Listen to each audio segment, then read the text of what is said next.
सभी भक्तों को राधे कृष्ण। श्री कृष्णचंद्र गुरु वरेमहम भजामि।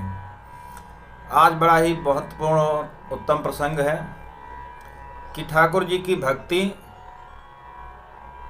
या मोक्ष किस प्रकार से प्राप्त हो।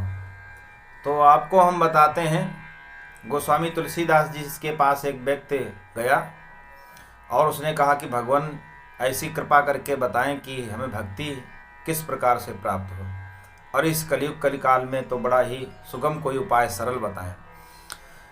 दूसरा व्यक्ति तब तक फिर आ गया, उसने कहा कि भगवान हमें बताएं कि मोक्ष चाहिए, मोक्ष किस प्रकार से मिल सकता है, तो हम आपको बहुत महत्वपूर्ण साधन बताते हैं।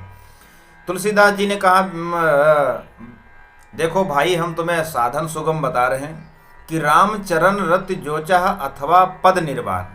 ठाकुर जी की भक्ति जो चाहते हो, प्रेम लक्षणा अथवा पद निर्वाण, मोक्ष चाहते हो, तो भाव सहित सो यह कथा करें श्रवण पुटपान। क्या करें?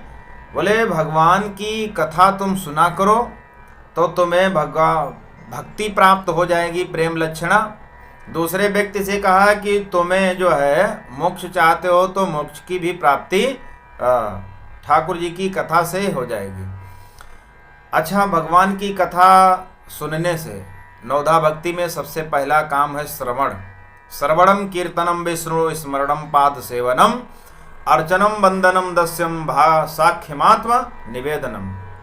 नवधा भक्ति में से सबसे पहली भक्ति है श्रवण।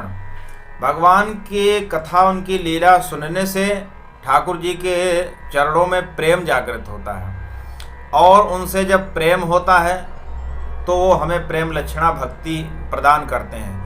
उससे प्रेम होने से निरंतर उनका स्मरण, चिंतन और भजन बना रहेगा।